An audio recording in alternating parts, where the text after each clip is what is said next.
Oi gente, tudo bem? Eu vou conversar com vocês sobre a geração de super bebês que está nascendo, super bebês contra a Covid-19. Isso mesmo, a ciência já começa a identificar em várias partes do mundo bebês que estão nascendo já protegidos contra a Covid-19, por incrível que pareça.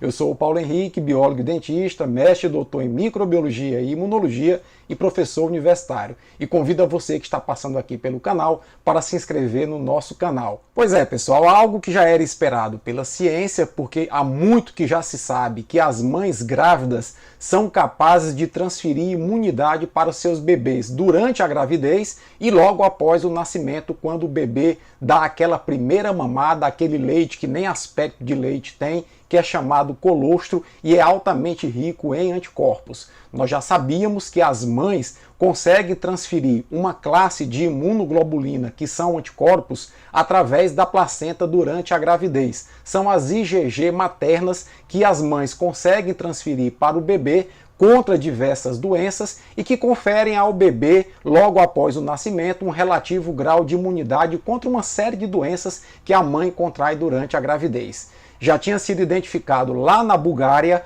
uma mãe que tinha contraído Covid-19 no 7º dia de gravidez, curou a Covid-19 e passou os 9 meses transferindo anticorpos pela placenta para o bebê que, ao nascer, nasceu com altos níveis de anticorpos contra a Covid-19, anticorpos neutralizantes contra o coronavírus. Agora, nos Estados Unidos, hoje pela manhã, médicos anunciaram o nascimento do primeiro bebê de uma mãe que tomou vacina contra a Covid-19 e que tinha anticorpos, esse bebê tinha anticorpos neutralizantes contra o coronavírus no seu sangue circulante. Falta agora apenas titular, ou seja, medir a quantidade de anticorpos que esse bebê possui logo após o nascimento, transferidos de uma mãe que tinha tomado a vacina contra a Covid-19. Que notícia maravilhosa, não? Pois é, essa mãe norte-americana tomou a vacina da Moderna durante a gravidez. É bom lembrar que aqui no Brasil não foram feitos testes de vacinação em mulheres grávidas, mas lá nos Estados Unidos foram feitos testes. Essa mãe, aconselhada pelo seu médico, tomou a vacina da Moderna, desenvolveu proteção contra a Covid-19 e, mais que isso, transferiu anticorpos protetores, anticorpos neutralizantes para o seu bebê, que ao nascer foi examinado e se constatou que ele realmente tinha anticorpos contra o coronavírus. Então, numa situação ou noutra, ou seja, quer seja na situação da mãe búlgara que contraiu a Covid-19 durante a gravidez, curou a Covid-19, ou quer seja na situação da mãe norte-americana que tomou a vacina contra a Covid-19 durante a gravidez, em qualquer uma das duas situações, houve a possibilidade das mães transferirem esses anticorpos durante a gravidez via placenta para os seus bebês, que nasceram assim protegidos contra a Covid-19. Isso mostra apenas mais um benefício, mais um possível benefício da vacinação para nós. Ou seja, mulheres grávidas potencialmente tomando a vacina contra a Covid-19, além de desenvolverem imunidade contra o coronavírus, transferem essa imunidade para os seus bebês que nascem assim protegidos. Nós devemos sim acreditar na ciência, devemos sim acreditar que a ciência nos trará a alternativa, nos apontará a alternativa para nós vencermos esse momento difícil. É bom lembrar que a vacinação da mãe norte-americana simulou a doença que ocorreu na mãe búlgara. A mãe búlgara pegou o coronavírus ativo e produziu defesas contra ele. A vacinação da mãe norte-americana simulou a Covid-19, fazendo com que essa mãe também produzisse defesas e transferisse para o seu bebê. A diferença qual é? É que quando uma mãe é vacinada contra a Covid-19, o risco dela desenvolver a doença é mínimo. A taxa de segurança é muito mais elevada do que no caso da mãe búlgara, que contraiu o coronavírus ativo e ela poderia ter tido uma Covid-19 grave, podendo inclusive ter abortado o seu bebê e ela própria ter morrido junto com o bebê. Felizmente isso não aconteceu. Então isso aponta para uma nova possibilidade. A vacinação de mulheres grávidas que vão desenvolver imunidade durante a gravidez graças à vacinação e vão, mais que isso, transferir essa imunidade para os seus bebês, que nascerão assim protegidos contra a Covid-19. E é claro que esse caso da mãe lá nos Estados Unidos carece de mais estudos. Nós necessitamos, inclusive, confirmar outros casos similares pelo mundo para confirmar um benefício a mais que a vacinação pode trazer contra a Covid-19. Mas sem dúvida alguma, já é um bom alento, já é um bom sinal, um bom indício de que as vacinas poderão sim funcionar em mulheres grávidas e poderão sim proteger os bebês recém-nascidos. Desde o início dessa semana, quando a Anvisa recomendou a suspensão da vacinação com o imunizante da AstraZeneca em grávidas por conta da morte de uma gestante no Rio de Janeiro, muitas dúvidas e desconfianças sobre a segurança da vacina surgiram na população. E para esclarecer os pontos mais polêmicos sobre a imunização contra o coronavírus no Brasil, nós recebemos aqui no estúdio o microbiologista e professor Paulo Henrique Pinheiro, que já está aqui ao meu lado. Boa noite, professor. Prazer em receber. Boa noite, Shelda. Boa noite aos telespectadores da Antena 10, que abrange boa parte do Maranhão e o Piauí quase inteiro. É um prazer sempre estar de volta a essa casa. Queria que você explicasse para a gente o que a ciência já sabe sobre a gravidade e as possíveis reações adversas envolvendo a vacina da AstraZeneca. E, Sheldon, eu acho que esse é um momento muito oportuno de nós trazermos informação para tranquilizar as pessoas, né? Todo medicamento, toda vacina tem uma bula. Essa bula ela é construída a partir dos testes e ensaios que foram feitos ao longo do desenvolvimento desse medicamento e dessa vacina. Se você que está ouvindo a gente e vendo aqui esse bate-papo, olhar a bula de uma aspirina, lá tem efeitos adversos. E isso vale também para vacinas e qualquer outro medicamento. Só que o que se avalia na hora de se prescrever uma vacina ou um medicamento é a relação custo-benefício. Até que ponto o risco desse efeito adverso é mínimo quando comparado ao grande benefício que uma vacina, por exemplo, pode trazer. Então, essa é a grande questão que se põe hoje. A AstraZeneca tem falado que não foi colocado as grávidas como é que posso dizer, na questão dos estudos clínicos, que é feito Isso. para aprovação da vacina naquela fase de fabricação, de aprovação com as agências reguladoras. As grávidas elas não foram incluídas nesse estudo. Qual o impacto que isso pode ter?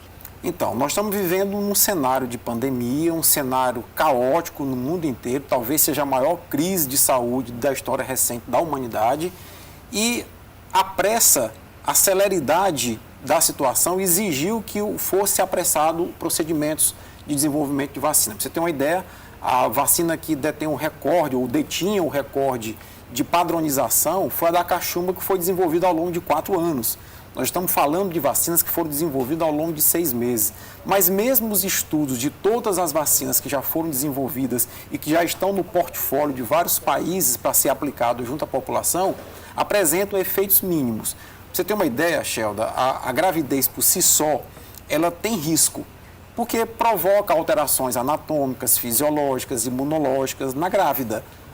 Só para você ter uma ideia, a própria Associação Brasileira de Ginecologia e Obstetrícia pontua que cerca de 3 mil grávidas por ano no Brasil têm trombose em função da gravidez, certo? Se nós analisarmos esses dados, nós temos a observância de que a trombose por si só, ela já é um fenômeno que pode estar presente durante a gravidez, mas esse caso da grávida de 35 anos do Rio de Janeiro, que morreu de trombose, que levou ela a ter um AVC e o feto também morreu, não tem aparentemente relação ou correlação com a vacina da AstraZeneca. O que a Anvisa fez foi preventivamente suspender ou pedir a suspensão da aplicação em grávidas até que se confirme a associação ou não, desse caso, com a vacina. E quais são as reações que são esperadas na aplicação do imunizante e que as pessoas não precisam se preocupar, pois não representa nenhum tipo de perigo? Na verdade, qualquer imunizante, ou seja, qualquer vacina, ela vai provocar efeitos em alguma parcela da população que tomou. Vou te dar um exemplo. Eu tenho um filho de 3 anos de idade que na semana passada eu fui imunizá-lo contra a gripe. Ele tomou a dose da vacina às 16 horas, às 18 começou a dar febre e de madrugada vomitou. Isso é uma reação adversa que ele manifestou, mas outras crianças não manifestam. Com a vacina contra a Covid-19 é a mesma coisa. Tem pessoas que vão tomar a vacina e não vão ter reação alguma. Outras pessoas podem tomar a vacina e ter algum tipo de reação. E existe uma possibilidade desse efeito adverso ser grave, como uma trombose, por exemplo. Né? Foram relatados durante os estudos alguns casos de trombose possivelmente associada à vacina. Mas só para você ter uma ideia, telespectador, do percentual de pessoas que possivelmente tiveram trombose quando tomaram a vacina AstraZeneca Oxford, 0,001%. E se você observar, a taxa de mortalidade de quem contrai a Covid-19 é 2,5%. Quer ver um outro dado importante? Se nós analisarmos as grávidas que não tomaram a vacina e que contraíram Covid-19, 16% delas vão evoluir para uma forma grave da Covid-19. Então veja que esses números são muito impactantes e apontam para que, ainda nesse cenário de dúvida sobre esse caso da grávida do Rio de Janeiro, tomar a vacina hoje é muito mais seguro do que deixar as grávidas expostas à Covid-19. Ainda sobre esses sintomas, qual o tempo de duração? A partir de que momento as pessoas podem ficar preocupadas? A gente sabe que é uma raridade, mas é bom para tranquilizar o telespectador. Existe mais ou menos um consenso, Sheldon, na comunidade científica, de que quando uma pessoa toma uma dose de vacina que potencialmente possa estar relacionada a um quadro de trombose, por exemplo, após 15 dias, se ela não manifesta sintoma algum, ela está tranquila. Né? Então, por exemplo, você grávida que já tomou a primeira dose, se foi a primeira dose da AstraZeneca, né, e pela suspensão não vai tomar a segunda dose, e se já foram transcorridos 15 dias da primeira dose e você não teve sintoma algum, fique tranquila. Agora, se tem menos de 15 dias e você começar a apresentar um quadro de falta de ar ou então dormência na perna, procure rapidamente o seu médico. Lembra vocês que há uma trombose que é característica do período de gravidez, que é uma trombose clássica, é uma trombose pelo aumento do número de plaquetas, forma pequenos coágulos que podem obstruir principalmente vasos das pernas, né? Mas a trombose em resposta à vacina é uma trombose diferente. Ela é uma trombose em relação à queda do número de plaquetas. E aí, penso aí, Sheldon, que a Anvisa tem ferramentas com o Ministério da Saúde para identificar rapidamente com essa grávida que morreu no estado do Rio de Janeiro se há uma associação com a vacina ou não. Por quê? Basta consultar um patologista que fez o laudo, né, da morte dessa grávida e saber se a trombose que essa grávida teve foi uma trombose por elevação de plaquetas, que aí é uma trombose clássica da gravidez, ou se foi uma trombose por redução de plaquetas, que aí sim poderia estar associada à vacina AstraZeneca Oxford. Aí você me pergunta, e se confirmar que essa grávida morreu em resposta a uma reação adversa à vacina? Bom, aí nós temos que avaliar que o quantitativo de mortes de mulheres grávidas que tomaram a vacina é infinitamente menor do que o quantitativo de mulheres que poderão morrer contraindo a Covid-19. Continua sendo a vacinação nossa melhor saída para vencer a pandemia. Doutor Paulo, a gente sabe que em diversos municípios brasileiros está faltando a segunda dose da Coronavac. A gente viu que aqui em Teresina essa vacinação já vai ser retomada. Mas qual a recomendação que o senhor dá para essas pessoas que são prejudicadas? Olha, você que tomou a primeira dose, independentemente de ser a vacina da Pfizer, a AstraZeneca ou a Coronavac, e não está disponível a segunda dose, você tem que manter os protocolos de segurança e distanciamento que foram tão negligenciados e ainda são negligenciados. Eu faço caminhada matinal aqui em Teresina, na Raul Lopes, e a quantidade de gente, de pessoas caminhando sem utilizar máscara é incrível. E as máscaras elas são importantes não para proteger a gente, mas mais que isso, para proteger o próximo. É uma atitude de empatia. Então, se você tomou a primeira dose e não tem a segunda dose disponível, continue mantendo-se isolado, evitando aglomeração, principalmente em locais fechados, utilizando máscara, tá? E mesmo após tomar a segunda dose, manifeste empatia. A doença é uma doença nova, a gente está conhecendo muito a cada dia que passa e não é pelo fato de você ter tomado as duas doses que você vai estar protegido e pode, eventualmente, numa recaída, passar essa doença a alguém. Eu lembro a todo mundo que vacinação é uma ação preventiva coletiva, ela não é individual. Por quê? Olha o que está havendo na Índia. Na Índia, que produz a vacina, lá tem a Covaxin, a vacina indiana, a Índia está tendo um surto descontrolado da doença. E aí surge uma variante indiana mutante, porque quanto mais o vírus se multiplica, mais ele sofre mutações, e uma variante que dribla a resposta imune das vacinas. Então, se nós pensarmos em vacinar apenas uma pequena parcela da população, o vírus continua a se multiplicar, sofre mutação e pode, inclusive, driblar a resposta imune das vacinas e as pessoas vacinadas não estarão mais protegidas. Doutor Paulo, ontem o Piauí registrou em 24 horas 1.500 novos casos da Covid-19. A gente acabou de passar por uma situação muito difícil, a gente ainda está numa situação muito difícil. Eu queria que o senhor analisasse para a gente qual é a situação do nosso estado.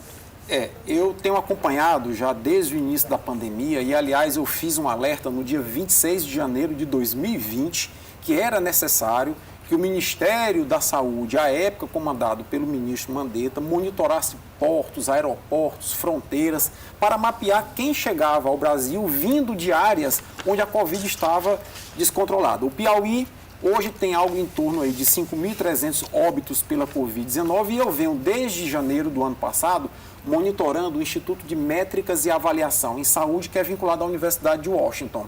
Eles mantêm um modelo de previsão de casos e esse modelo para o Piauí não é muito bom. Eles preveem que até o dia 31 de agosto desse ano, o Piauí, no melhor cenário, chegará a 6.800 óbitos. Nós estamos falando, Shelda, de 1.500 mortes a mais de agora até o dia 31 de agosto desse ano. Tá? E no pior cenário, poderemos chegar a 9.000 óbitos em 31 de agosto. Então, aparentemente, nós estamos anestesiados porque estamos já há mais de um ano sofrendo com pandemia, com reclusão, lockdown parcial, etc. E as pessoas estão meio negligenciando, né? Mas o quadro é grave. Nós temos uma variante indiana que já foi detectada em Buenos Aires antes de ontem e possivelmente essa variante já está aqui no Brasil. Porque a Argentina tem inclusive monitorado portos e aeroportos e todo mundo que chega na Argentina, diga-se de passagem, só argentino ou estrangeiro que mora lá, faz o teste da Covid, entra em quarentena, fica no hotel por 14 dias para somente depois ser liberado a circular no país. E aqui no Brasil nós estamos, um ano após a pandemia, com portos, aeroportos e postos de fronteira liberados e quem quiser entra no Brasil e a gente tem um descontrole grande em relação a isso. Muito obrigada, doutor Paulo Henrique Pinheiro, pela entrevista. Viva a ciência, vamos acreditar na ciência e deixar de lado os tolos e suas tolices preconizadas contra a vacinação. Se você gostou desse vídeo, dá uma curtida, deixa teu comentário, vamos compartilhar para esse vídeo ganhar relevância aqui dentro do YouTube. Um forte abraço e até a próxima.